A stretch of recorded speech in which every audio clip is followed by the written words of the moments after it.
మునుపటి తరగతిలో మనము అమ్మఒడి గేయం పాడి వినిపించుకున్నాం కదా. మరొకసారి అమ్మఒడి గేయం పాడి వినిపించుకుందాం. రెడీగా ఉండండి.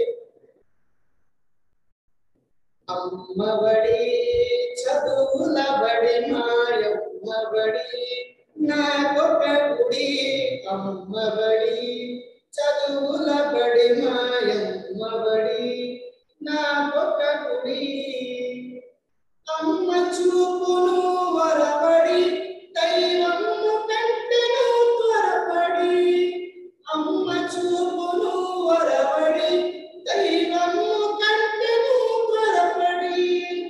అమ్మ చెప్పిన శుద్ధులు అనిశము ఒప్పిన బుద్ధులు.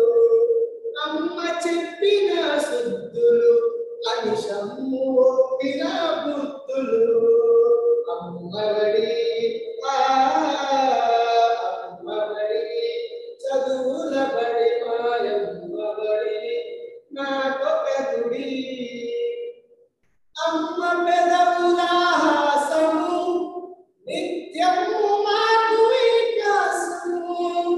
అమ్మ పెదవుల హాసము నిత్యము మాకు వికాసము. అమ్మ మంజుల భాషణం శ్రావ్యము వేణుల భూషణం. అమ్మ మంజుల భాషణం శ్రావ్యము వేణుల భూషణం. అమ్మఒడి అమ్మఒడి అమ్మఒడి చదువుల బడి మాయమ్మఒడి నాకొక గుడి. అమ్మఒడి చదువుల బడి మా అమ్మఒడి నాకొక గుడి. Voice clear? నా వాయిస్ క్లియర్? నా వాయిస్ క్లియర్ అన్న? Very good. అమ్మఒడి చదువుల బడి మా అమ్మఒడి నాకొక గుడి. అంటే అమ్మఒడి నాకు చదువుల బడి. మనం పుట్టిన వెంటనే కూడా మనం ఎవరి బడిలో వెళ్తాము అంటే అమ్మఒడిలోనే ఉంటాం. ఎవరి బడిలో ఉంటాం? మనము అమ్మఒడిలో ఉంటాం. అమ్మఒడి మనకి ఎట్లాంటిదంటే చదువుల బడి. ఎందుకు బడి అంటున్నామంటే బడి అంటే మనకి నేర్పేది. అది జ్ఞానం కానివ్వండి, మంచి నడత కానివ్వండి, ఏదైనా సరే బడి మనకి ఏం చేస్తుంది? జ్ఞానాన్ని నేర్పిస్తుంది. ఏది నేర్పిస్తుంది? జ్ఞానాన్ని నేర్పిస్తుంది. నేర్పించేది బడి. మరి మనం బడికి రాక మునిపే మనల్ని తన ఒడిలో ఒడిలో వేసుకొని అమ్మ మనల్ని ఒక మంచి దారిలో పెట్టాలనుకుంటుంది. అమ్మ ఒడిలో మనం ఎన్నో విషయాలు నేర్చుకుంటాం. అమ్మ చెప్పే మాటలు వింటూ ఉంటాం. ఎవరైనా వచ్చి ఏదైనా ఇస్తే తీసుకుంటూ ఉంటాం. అందుకని అమ్మ ఒడి చదువుల బడి మా అమ్మఒడి నాకొక గుడి అన్నాడు. మా అమ్మఒడి నాకొక గుడి. మా అమ్మ మా ప్లస్ అమ్మ మా అమ్మ ఒడి నాకొక గుడి. అంటే మన అమ్మ ఒడి ఎట్లాంటిదంటే ఒక గుడి లాంటిది, ఒక బడి లాంటిది. ఎందుకు గుడి, ఎందుకు బడి అని చెప్తున్నారంటే మనకి ఇక్కడ అమ్మ తన ఒడిలోనే ఎన్నో సంగతులు మనకు నేర్పిస్తుంది. ఎన్నో సంగతులను మనకి అమ్మ ఒడిలో నేర్పిస్తుంది. మొట్టమొదటి గురువు ఎవరు అంటే ఆది గురువు మనకు అమ్మ. అందుకే మాతృదేవోభవ అంటారు. అందుకని పాఠ్యాంశం ఉద్దేశం ఏమిటి?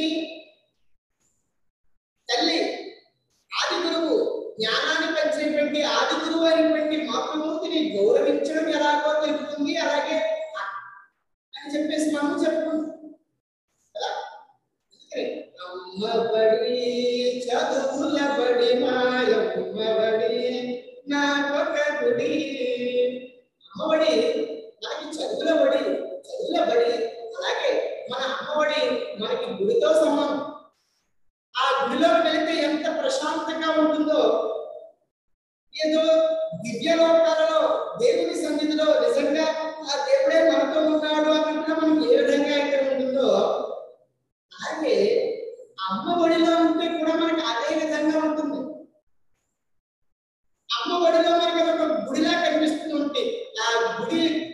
గుడి ఎవరు అంటే అమ్మ ఒడి.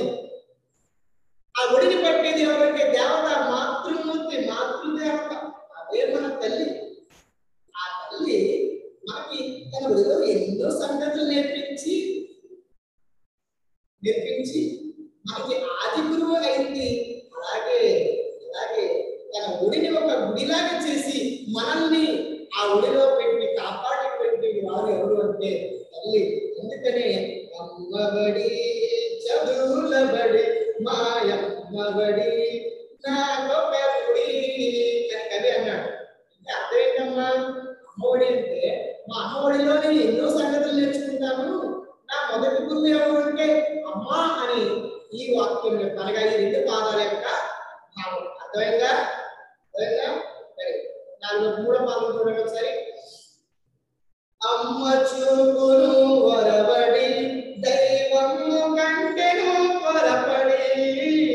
అమ్మ చూపును వరబడి దైవము కంటెను పొరపడి. అమ్మ చూపును వరబడి దైవము కంటెను పొరపడి. అమ్మ ఎల్లప్పుడూ కాపాడుతూ, ఎల్లప్పుడూ మనల్ని కాపాడుతూ మన ప్రత్యక్ష దైవం ఎవరంటే అమ్మ. అయితే అమ్మ ఏం చేస్తుంది? అమ్మ చూపులు వరబడి అనగా మంచి మార్గం, నడవడిక.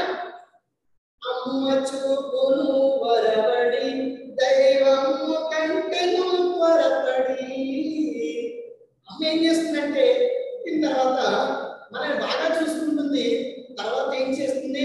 అయ్యో నా బిడ్డ పుట్టాడు, ఇతడు జీవితంలో ఉన్నత స్థాయికి ఎదగాలి. ఏ స్థాయికి ఎదగాలి? ఉన్నత స్థాయికి ఎదగాలి. ఉన్నత స్థాయికి ఎదగాలని నీకు విద్యా బుద్ధులు నేర్పిస్తుంది అమ్మ. ఆ దేవుడి కంటే కూడా, ఎవరికంటే కూడా, ఆ దేవుడి కంటే కూడా నీ యొక్క జీవితానికి ఒక మంచి బాట వేయాలని. మంచి బాట అంటే నువ్వు ఉన్నత స్థానానికి వెళ్ళాలి అని ముందుగానే ఆలోచించేటువంటి గుణము కలిగినటువంటి వారు ఎవరు అంటే అక్షరాల మాతృమూర్తి మనని కన్నా తల్లి. ఆ రెండు పాదాల్లో ఏం చెప్తున్నాడు? అమ్మ చూపును వరబడి దైవము కంటెను త్వరపడి. అమ్మ ముందుగా ఆలోచిస్తుంది మన కోసం. నా కుమారుడు, నా కుమార్తె భవిష్యత్తులో తను ఏమి సాధించాలనుకుంటున్నారో అది సాధించాలి అని చెప్పేసి మనకి విద్యా బుద్ధులు నేర్పించి, బిడ్డా నువ్వు ఏమవుతావు అని చెప్పేసి ఆ దేవుడి కంటే కూడా ముందుగా మనల్ని ఒక మంచి మార్గంలో వెళ్ళే విధంగా చేస్తుంది. మనకి ఒక వరవడిని చూపిస్తుంది. మన భవిష్యత్తుకు ఒక వరవడి, ఒక మార్గాన్ని చూపిస్తుంది తల్లి. వరవడి అనగానే మార్గం ఏం చూపిస్తుందంట? మార్గాన్ని చూపిస్తుందంట. ఎవరి జీవితానికి మార్గాన్ని చూపిస్తుందంటే మన జీవితానికి. ఎందుకంటే కన్న మేకు బంధం, ఏ బంధం అండి? కన్న ప్రేమ బంధం. మొదటి రెండు పాదాల్లో ఏం తెలుసుకున్నాం మనము? అమ్మఒడి, మన చదువుల బడి. అమ్మ మనకి కనిపించేటువంటి దేవుడు, ప్రత్యక్ష దేవుడు. అలాంటి దేవత మనల్ని ఎప్పుడూ కాపాడుతూ మన బాగోగులు చూసుకుంటూ ఉంటుంది. అందుకని మా అమ్మఒడి నాకు ఒక గుడి అని చెప్పేసి మేము చెప్పుకుంటాం. అమ్మ చూపును వరబడి దైవము కంటిని త్వరపడి.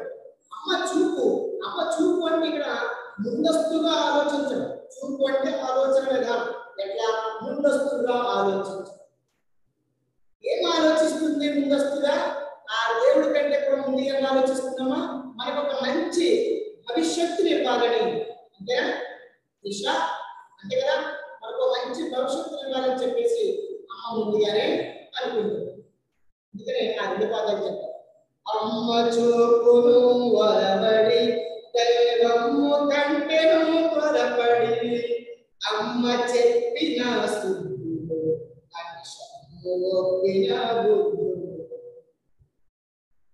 అమ్మ చెప్పిన శుద్ధులు అనిశము ఒప్పిన బుద్ధులు. అమ్మఒడి. అమ్మ చెప్పిన శుద్ధులు అని శమ్ము ఒప్పిన బుద్ధులు. మంచి మంచి మాటలు. శుద్ధులు అనగానే మంచి మంచి మాటలు. అనిశము ఒప్పిన బుద్ధులు. అనిశము అంటే నిరంతరము. అమ్మమ్మని ఒళ్ళో కూర్చోబెట్టుకొని, అరే నాన్న చూడా, మనము ఎప్పుడు కూడా ఎదుటి వారితో మంచిగానే మెలగాలరా నాయన. ఎట్లా మెలగాలి? మంచిగానే మెలగాలరా నాయన. తప్పు అన్నది మనం చేయకూడదురా చిన్న అని మంచి మంచి మాటలన్నీ కూడా తన ఒడిలో మనల్ని కూర్చోబెట్టుకొని, లేకపోతే మనం ఉయ్యాలను ఊపుతూ అమ్మ చెబుతూ ఉంటుంది. అవన్నీ మనకి నిరంతరం తెలివితేటలు ఇస్తాయి. బుద్ధులు అనగానే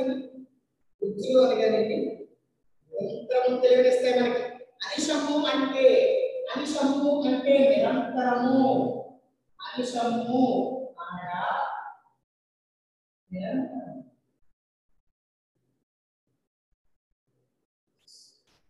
అనిశము అనగానేమి నిరంతరం. అమ్మ చెప్పేటువంటి మంచి మంచి మాటలన్నీ కూడా మనకి నిరంతరము కూడా బుద్ధులు తెలియజేస్తాయి. బుద్ధి అప్పుడప్పుడు మనం అంటారు, మనం తెలివి తక్కువ పని చేస్తా ఉంటే బుద్ధి లేనివాడా అంటారు. అంటే తెలివి లేనివాడా అని అర్థం కదా. కదా ఎప్పుడైనా మీరు తప్పెట్టేశారా? ఎప్పుడైనా దొరికేశారా తప్పు చేసి? అమ్మ చూడనప్పుడు మీరేమైనా మీ డాడీ ఆ స్నాక్స్ ఫ్రూట్స్ తీసుకొచ్చినప్పుడు సరదాకి మీరు ఎప్పుడైనా తీసుకుని మీ అమ్మగారు చూడకుండా తిన్నారా? మీరు అలాగా వాయిస్ వినిపిస్తుందా మీకు? Voice clear? అలా మనము అమ్మ మనకి ఏం చెప్తుందంటే ఇది మంచి, ఎలా వెళ్ళు, ఇది చెడు, ఇది వెళ్ళొద్దు అని చెప్తుంది.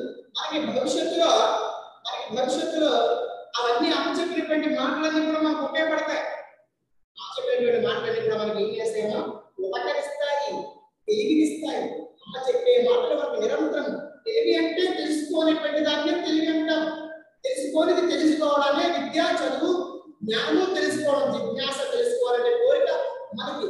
జిజ్ఞాసు అనేది మనకి ఎప్పుడైతే ఉందో అప్పుడు జ్ఞానం అనేది మనకి కలుగుతుంది అని చెప్పేసి అన్నారు పెద్దలు. మరి అమ్మ చెప్పిన శుద్ధులు అనిశము ఒప్పిన బుద్ధులు. మీ అమ్మగారు ఉన్నారా? పిలవండి ఒకసారి. కూర్చోమని చెప్పండి, కొంచెంసేపు కూర్చోమని చెప్పండి. అమ్మ చెప్పిన శుద్ధులు అనిశము ఒప్పిన బుద్ధులు. అమ్మ చెప్పేటువంటి మంచి మంచి మాటలన్నీ కూడా నిరంతరం మనకి తెలివిస్తాయి. ఎలా అంటే ఇంతకుముందు మనం చెప్పుకున్నాం కదా. అలా చూడండి, అమ్మ పెదవుల హాసము,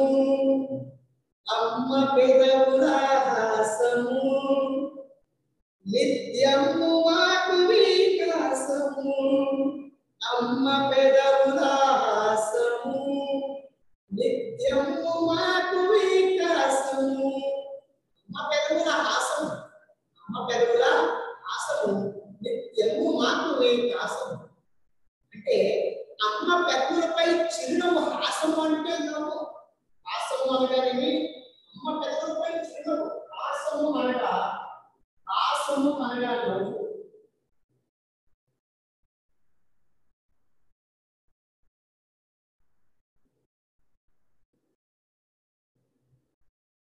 అమ్మ పెదవుల హాసము నిత్యము మాకు వికాసము. వికాసము అనగానే తెలివి. వికాసము మీలో వికాసము లోపించింది అంటారు. వికాసము అంటే తెలివి.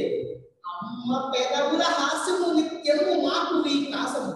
అమ్మ పెదవులపై చిన్నము నిరంతరం మాకు తెలివిస్తుంది. అనిశము నిరంతరము అన్నా ఎప్పుడు కూడా అని అర్థం. అనిశము అంటే నిరంతరం కదా. నిరంతరం అంటే ఎల్లప్పుడూ. అమ్మ కష్టం వచ్చినా సుఖం వచ్చినా మన ముందు తన పెదవులపై చిరునవ్వును చిందిస్తూ ఉంటుంది. ఎందుకంటే నేను బాధపడుతున్నానని నా కుమారుడికి తెలియకూడదు అని చెప్పేసి అమ్మ తన పెదవులపై చిరునవ్వుతో ఉంటుంది. ఆ చిరునవ్వును బట్టి మనం అర్థం చేసుకోవాల్సింది ఏంటి? కష్టం వచ్చినా సుఖం వచ్చినా ఒకే విధంగా ఉండాలి అని మనం అర్థం చేసుకోవాలి. అందుకని అమ్మ పెదవుల హాసము నిత్యము మాకు వికాసము. అమ్మ పెదవులపై ఉండేటువంటి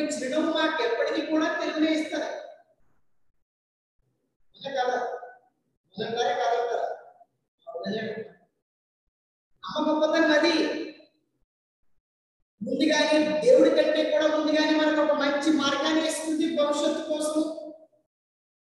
బడిలో చెప్పేటువంటి గురువు కన్నా ముందుగానే మీకు తొలి గురువు అయినటువంటిది మాత తల్లి.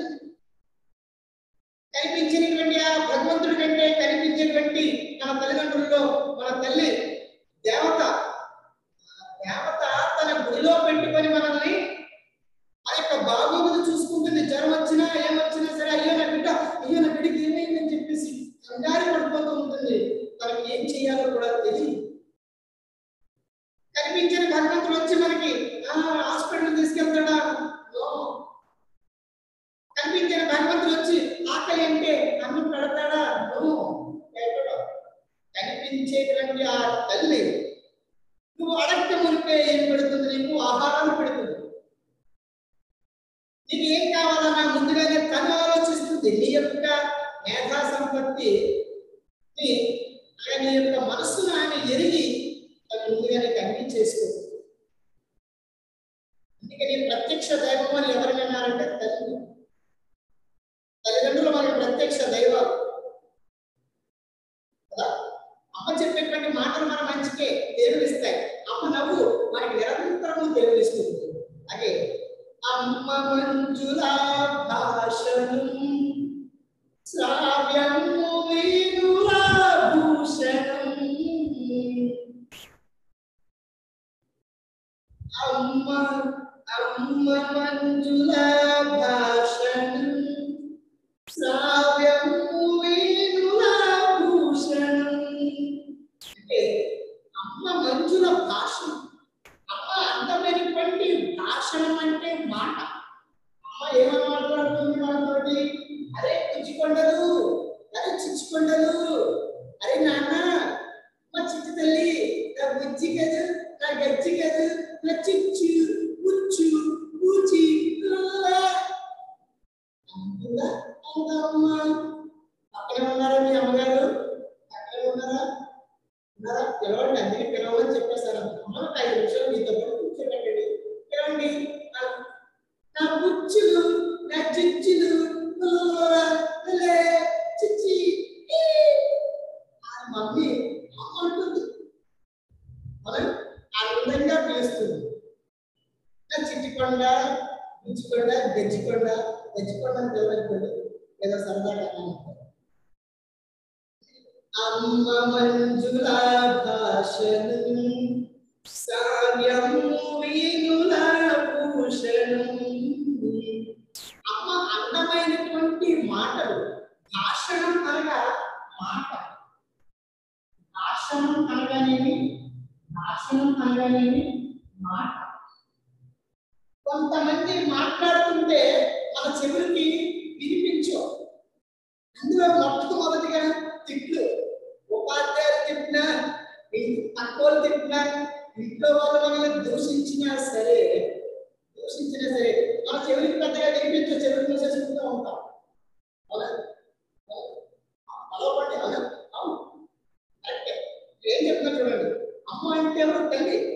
అమ్మ మంజుల భాషను అంటే అమ్మ అందమైనటువంటి మాటలు. శ్రావ్యము వేణుల భూషణం.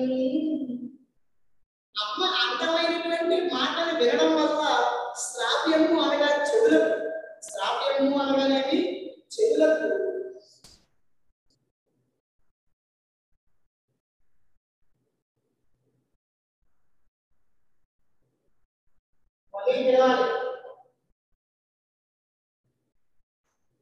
అమ్మ మంజుల భాషను శ్రావ్యము వేణుల. వీణుల అంటే వినడానికి, చెవులకు వినడానికి ఒక అలంకారం. చెవులకు అలంకారం అమ్మ మాట. అలంకారం అంటే అందం. అలంకారం అంటే అందం. ఇప్పుడు మీకు ఇద్దరు పిలిచండి. బుచ్చి, చిచ్చి, చిట్టి, కర్మ. అన్నం పెట్టినా ఓ తింటావా? సరదాగా ఆడుకోవడానికి వెళ్తావా? చిన్న అందానికి ఎలా ఉంది? నువ్వు ఎక్కడికైనా వెళ్తే కాళ్ళు చేతులు విరిచి మూల కూర్చోబెట్టేస్తా. అనడానికి ఎలా ఉంది చెప్పండి. ఎక్కడికైనా వెళ్తే కాళ్ళు చేతులు రెండు విరిచి మూల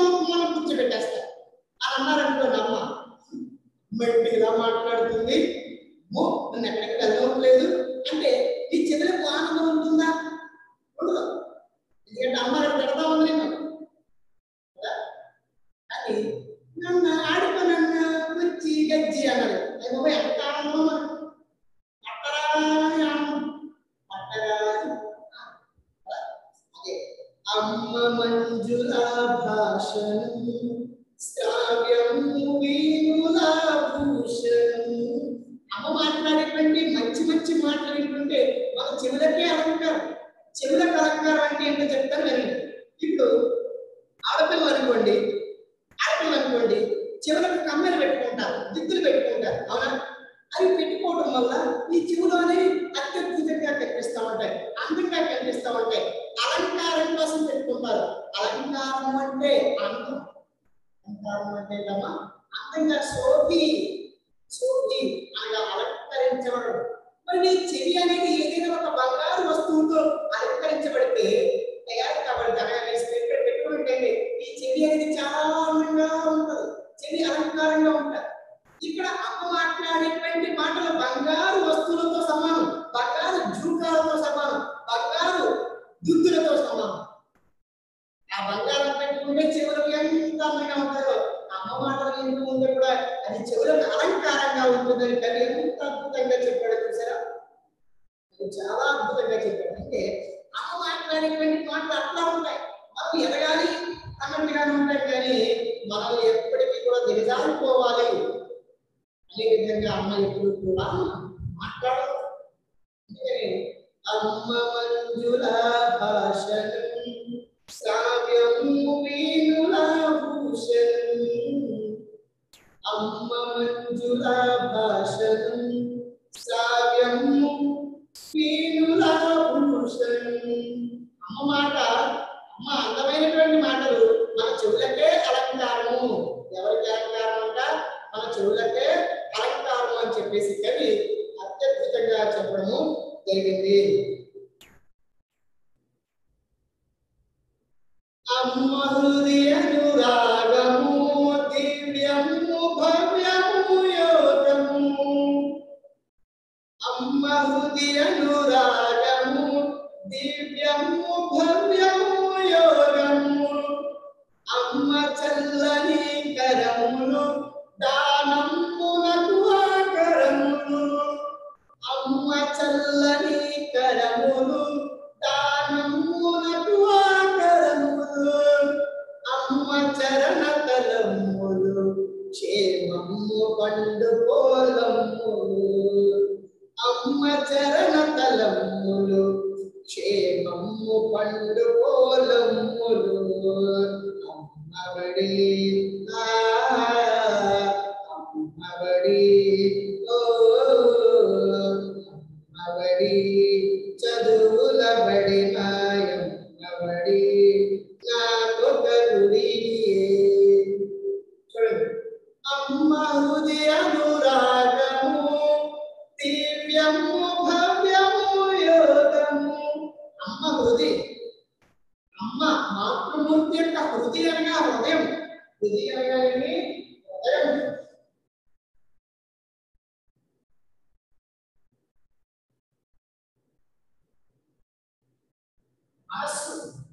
అమ్మ హృదయ అనురాగము.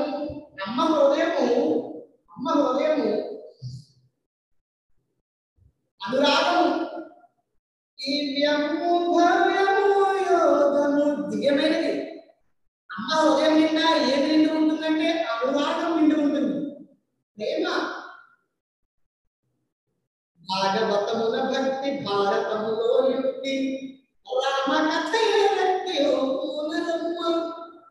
భాగవతం నిండా భక్తి ఉంటుంది, భారతం నిండా యుక్తి ఉంటుంది, రామ కథ నిండా రక్తి ఉంటుంది, అంటే అనురాగం ఉంటుంది. ఆ అమ్మ నిండా ఏముంటుందంటే రక్తి, అనురాగము అనేది మనకి అక్కడ ఉంటుంది. యుక్తి అంటే ఉపాయము, భక్తి అంటే భక్తి, మరి రక్తి అంటే అనురాగము. అమ్మ హృదయం నిండా ఏముంటుందంట? అమ్మ హృదయం దేనితో నిండి ఉంటుంది?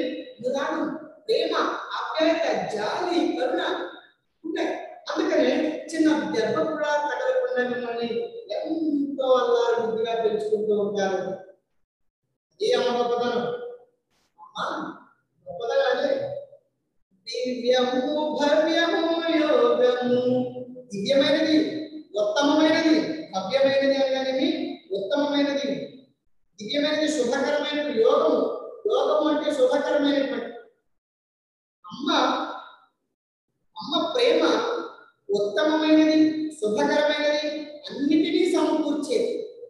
అమ్మ ప్రేమ ఏంటంట అన్నిటినీ సమకూరుస్తుంది. ఏది ఉత్తమ అమ్మ ప్రేమ ఎట్లాంటిది మరి? ఉత్తమమైనది, మంచిది, నేను ఉన్నత స్థానంలో ఉంచాలనుకుంటది, శుభకరమైనది, శుభాలను కలిగించేటువంటిది అమ్మ ప్రేమ. అన్నిటినీ మనకు కావాల్సినటువంటి అన్నిటినీ సమకూర్చేది అమ్మ ప్రేమ. ఆకలిస్తే అన్నం పెడుతుంది కదా, కావలిస్తే అప్పుడప్పుడు డబ్బులు ఇస్తుంది కదా, సరదాగా బయటకు తీసుకెళ్ళమంటుంది కదా నాన్నని. తీసుకెళ్ళమని చెప్పదా? చెప్పండి, బలపడి తీసుకెళ్ళమంటుందా లేదా? ఖచ్చితంగా తీసుకెళ్ళమంటుంది. హారిక తీసుకెళ్ళమంటుంది, నాన్నని తీసుకెళ్ళమంటుంది ఖచ్చితంగా. ఎవరి కోసం అంటే నీ కోసమే. నీ మీద ప్రేమ ఉంది కాబట్టి. ప్రేమ ఉంటే కనుక అమ్మకి నీ మీద అన్ని సమకూరుస్తుందంట. అంటే నీకు సమకూర్చేటువంటి అన్ని కూడా నీ తల్లి నీ మీద ప్రేమతో మాత్రమే చేస్తుంది. నేనేదో ఆశించి కాదు, నేనేదో ఆశించి నా బిడ్డ పెద్దయ్యాక నాకు అది సంపాదించాలి, ఇది సంపాదించాలి, నేను మేడలో ఉంచాలి, మిద్దుల్లో ఉంచాలి, లేకపోతే కారులో తిప్పాలి అని తల్లి అనుకోదంట. నీకు ఏం సమకూర్చినా, చదువు సమకూర్చినా, జ్ఞానాన్ని సమకూర్చినా, నీకు కావాల్సిన వస్తువులు సమకూర్చినా, నేను ఉత్తమ వ్యక్తిగా తీర్చిదిద్దడానికి నీకు ఏమి సమకూర్చినా సరే అది ప్రేమతో మాత్రమే. అది పుత్రవాత్సల్యం ద్వారానే, పుత్రికా వాత్సల్యం ద్వారానే అవి చేస్తుంది తప్ప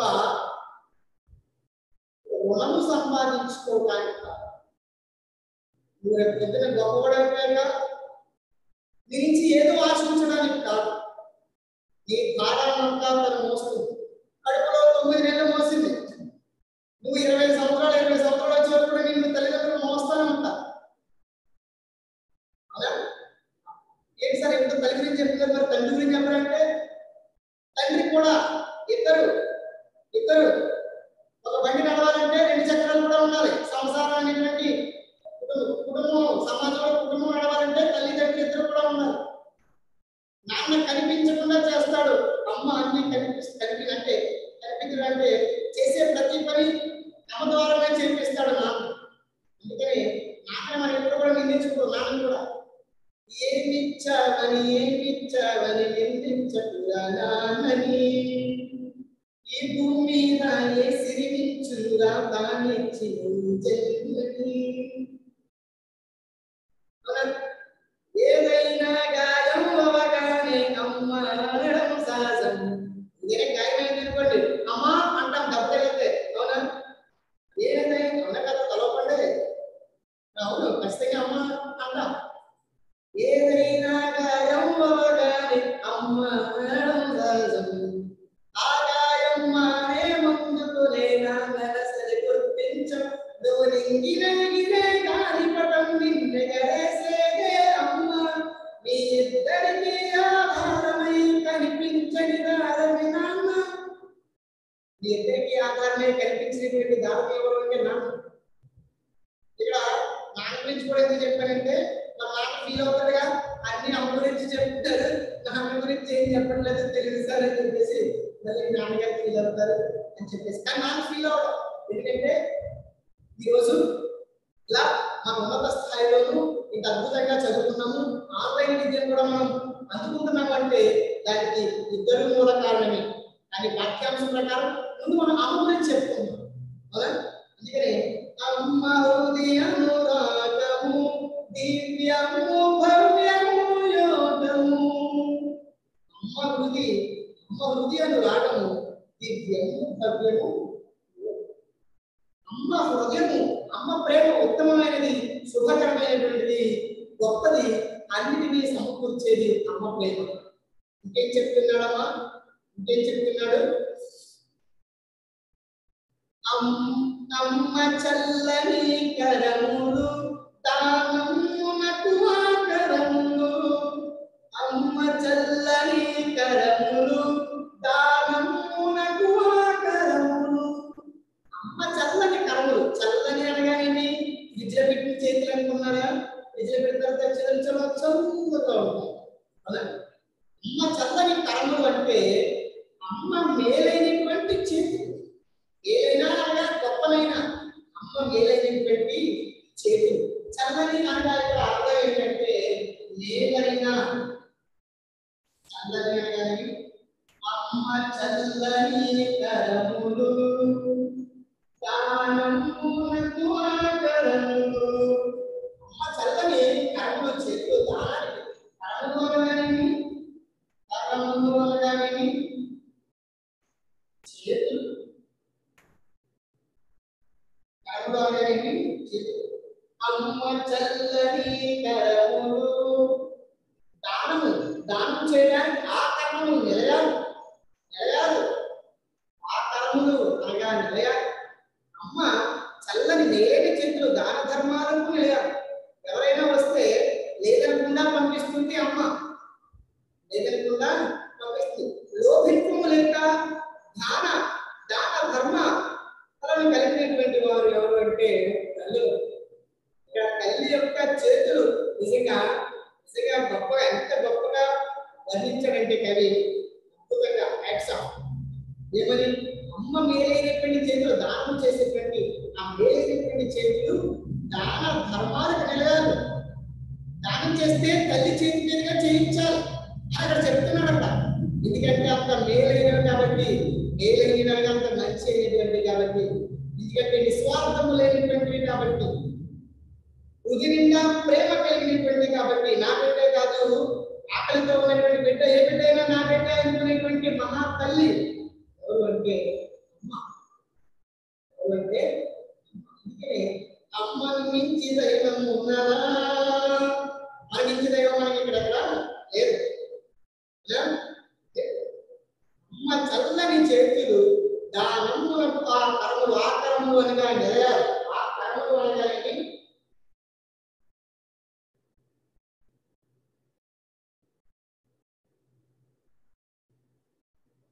అమ్మ చల్లని చేతులు దానమునకు ఆకరములు. వినిపిస్తున్నాం అందరికి? అమ్మ మేలైనటువంటి చేతులు దాన ధర్మాలకు నిలయాలు అని చెప్పేసి మనకి చెప్పడం జరుగుతుంది. తర్వాత ఇంకేమన్నారు? అమ్మ చరణ తలములు క్షేమము పండు పోలము. అమ్మ చరణ తలములు క్షేమము పండు పోలములు. అగడి అగడి ఓ అగడి చదువుల బడి మాయ అగడి నాకొక గుడి. అమ్మ చరణ తలములు క్షేమము పండు పొలము. అమ్మ చరణములు అనగా పాదాలు, చరణములు అనగానేమి పాదాలు. అమ్మ చరణ తలములు, చరణములు అనగానేమి పాదాలు. అమ్మ తాకినటువంటి నేల, అమ్మ తాకినటువంటి నేల, అమ్మ తాకిన నేల క్షేమము శుభాలు పండించేటువంటి పొలం అంటే. అమ్మ ఏ ప్రాంతాన్ని అయితే మన పాదముతో తాకిందో ఆ ప్రాంతం అంట శుభాలు మంచి కలిగించేటువంటి ఒక పంట పొలం లాంటిది అని చెప్పేసి కవి ఎంత అద్భుతంగా వర్ణించారో చూసారా? అమ్మ తాకిన నేలంట శుభాలను కలిగించేటువంటి పంట పొలం లాంటిది. ఆ పంట పొలంలో పంట అద్భుతంగా పండుతుంది. రైతు కళ్ళల్లో ఆనందం మనం చూడగలుగుతాం. అక్కడ శుభం జరిగింది. అమ్మ తిరిగినటువంటి నేలలో కూడా శుభాలు జరుగుతాయి. అందుకని ఇంట్లో ఆడవాళ్ళని ఏడిపించకూడదు అంటారు. మీరు సినిమాలో చలనచిత్రంలో బాలకృష్ణ డైలాగ్ చెప్తాడు, ఎక్కడ స్త్రీలు పూజింపబడతారో అక్కడ దేవతలు నాట్యం చేస్తారు, అక్కడ సిరి సంపదలు అనేవి ఎక్కువగా ఉంటాయి. ప్రతి ఇంటిలో కూడా తల్లిని గౌరవించేటువంటి విధంగా మనం ఉండాలి. తల్లిని అర్థం చేసుకునేటువంటి విధంగా మనం ఉండాలి. ఎత్ర నార్యం పూజ్యతే, మీకు నెక్స్ట్ టైం ఆ శ్లోకం చెప్తారు. అలా ఎక్కడైతే ఆడవాళ్ళు స్త్రీలను పూజిస్తారో అక్కడే దేవతలు నాట్యం చేస్తారు, దేవతలు అంటారు నిరంతరము. ఆ ప్రాంతం అంతా కూడా అద్భుతంగా ఉంటుంది, ఆ కుటుంబం కూడా అంత సుఖ సంతోషాలతో ఉంటుంది అని చెప్పేసి అంటారు కదా. ఇంట్లో ఉన్నటువంటి ఆడవాళ్ళని మనం ఎప్పుడు కూడా కించపరచకూడదు, వారిని ఏడిపించకూడదు. మీ ఇంట్లో మీ చెల్లి కానీ అక్కడి అంటే ఓ మొట్టెక్కండి వాళ్ళు ఏడిపించేకండి అంటే వాళ్ళు బాధపడకూడదు. వినిపిస్తుందా మీకు? నేను చరణం వినిపిస్తుందా? మొట్టే సరేనా? అమ్మ చరణ తలములు క్షేమము పండుకోలములు అంటే అమ్మ పాదాలు తాకినటువంటి నేల ఎట్లాంటిదంటే శుభాలు కలిగించేటువంటి పండించేటువంటి పొలం వంటిది. వల్ల అమ్మని మనం ఎప్పుడు గౌరవించాలి. మన చేతులెత్తి అమ్మని మనం ఎప్పుడు కూడా నమస్కరించుకోవాలి, గౌరవించుకోవాలి. అమ్మ పాదాలకు మనం ఏం చేయాలి? పాదాలు వందనాలు చేయాలి, పాదాలకు వందనాలు చేయాలి చెప్పేసి కవి అత్యద్భుతంగా చెప్పడము జరిగింది. మరొకటి చూడండి. అమ్మ కన్నుల కాంతులు లోకమునకు సుఖ శాంతులు. అమ్మ కన్నుల కాంతులు లోకమునకు సుఖ శాంతులు. అమ్మ కన్నుల కాంతులు, అమ్మ కళ్ళల్లో కాంతులు లోకమునకు సుఖ శాంతులు. అమ్మ కళ్ళల్లో కాంతులు అంటే అమ్మని ఎప్పుడు మనం బాధ పెట్టకూడదు. మీకు ఎందుకు నేను చెప్పాను? ఎక్కడైతే స్త్రీలు పూజకు పడతారో అక్కడ దేవతలు సంచరిస్తారు అన్నాం, అవునా? మరి అమ్మ ప్రతి ఇంట్లో ఉన్నటువంటి ఆడవాళ్ళు అమ్మ ఎప్పుడైతే ఆనందంగా ఉంటుందో, తన కళ్ళల్లో కన్నీళ్ళు అనేది లేకుండా ఉంటుందో, అలా ఉంటేనంట ఈ లోకానికి సుఖ శాంతులు కలుగుతాయి. ఈ లోకం అనేది సుఖంగా ఉంటుందా ఉండదా? ఉదాహరణకి మా ఇంట్లో మా అమ్మగారు చాలా సంతోషంగా ఉన్నారు, కళ్ళల్లో నీళ్ళే కనిపించట్లేదు, ఆనంద బాష్పాలు తప్ప అశ్రు ధారలు కనిపించటం లేదు. మా ఇంట్లో అలాగే ఉంది, మా పక్కింట్లో కూడా అలాగే ఉంది, మా ఎదురింట్లో కూడా అలాగే ఉంది, మా వెనకింట్లో కూడా అలాగే ఉంది, మా ఊరు అంతా అలాగే ఉంది, మా వాడ, మా ఊరు, మా మండలం అంతా అలాగే ఉంది, మా జిల్లా కూడా అలాగే ఉందనుకోండి, మన రాష్ట్రం కూడా అలాగే ఉందనుకోండి, మన దేశం కూడా అలాగే ఉందనుకోండి. ప్రతి ఇంట్లో గొడవలు ఉంటాయా? అమ్మ కళ్ళల్లో ఆనందము. అమ్మ ఎప్పుడైతే ఆనందంగా ఉంటుందో ఈ లోకమంతా కూడా సుఖ శాంతులతో వెదజల్లుతుంది. సుఖ శాంతులు ఉంటాయి. లోకానికి సుఖాన్ని, శాంతిని ఇస్తాయి. లోకానికి ఇస్తాయి, సుఖాన్ని, శాంతిని ఇస్తాయి. అమ్మ కళ్ళలోని కాంతులు లోకానికి సుఖాన్ని, శాంతిని ఇస్తాయి. అందువల్ల అమ్మ మనం ఎప్పుడు కూడా ఏం చేయకూడదు? బాధించకూడదు. అంతే కదా రసజ్ఞ? అంతే. అమ్మ కన్నుల కాంతులు లోకమునకు సుఖ శాంతులు. అమ్మ కన్నుల కాంతులు లోకమునకు సుఖ శాంతులు. తర్వాత అమ్మయేన సర్వము ధైర్యము బలము ధైర్యము. అమ్మయేన సర్వము ధైర్యము బలము గర్వము. అమ్మవడి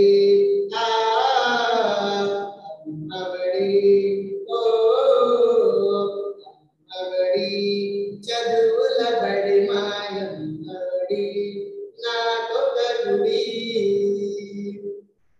అమ్మయే నా సర్వము, మా అమ్మే నా గర్వం, ధైర్యం. అమ్మ ఉంటే నాకు ధైర్యం, అమ్మ అంటే నాకు గర్వం, అమ్మే నా బలం. నేను చరణ్ ఇద్దరు కూడా పట్లాడుకున్నాం.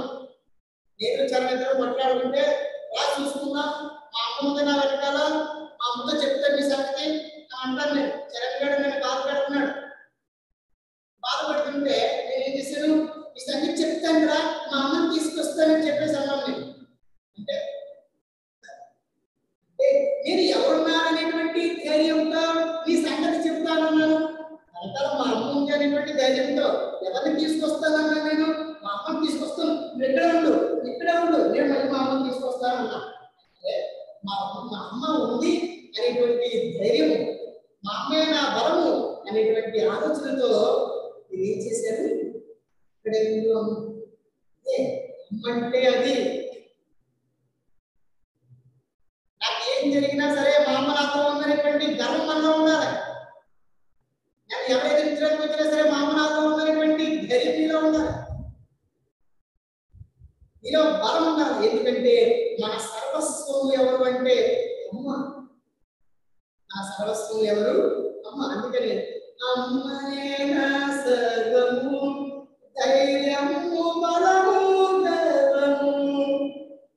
అమ్మే మన ధైర్యము, అమ్మే నా బలం, అమ్మే నా సర్వస్వము. నా ప్రతి అణువణువు కూడా అమ్మ నుంచి ఏర్పడినటువంటిదే. నేను ధైర్యంగా ఉండమని చెప్తుంది, బలంగా ఉండమని చెప్తుంది, నేనున్నాను చిన్న నువ్వు గర్వపడు అని చెప్పేసి చెప్తుంది అమ్మ. అమ్మ గొప్పదనం, అమ్మ గొప్పదనం అది. అవుతుందా? అమ్మ అమ్మ మన సర్వము. మనం అమ్మ దగ్గర నుంచి వచ్చాం. అమ్మ మాంసంలో మాంసాన్ని మనం అందరం కూడా. అమ్మ మనతో ఉంది, అమ్మతో ఉందనేటువంటి ధైర్యంగా మనం ఉండాలి. అమ్మ గొప్పతనాన్ని మనం తెలుసుకోవాలి, అమ్మ ప్రేమను మనం తెలుసుకోవాలి. అలా తెలుసుకోవాలనేటువంటి ఉద్దేశంతోనే, అలా తెలుసుకోవాలనేటువంటి నెపంతోనే మనకి 6వ తరగతిలో అమ్మఒడి అనేటువంటి పాఠ్యాంశాన్ని పెట్టడము జరిగింది. మరి అర్థమైందా మీకు? అమ్మ యొక్క గొప్పతనము, అమ్మ ప్రేమ మీ అందరూ తెలుసుకున్నారు కదా? నిజం చెప్పండి, తెలుసుకున్నారా? Very good.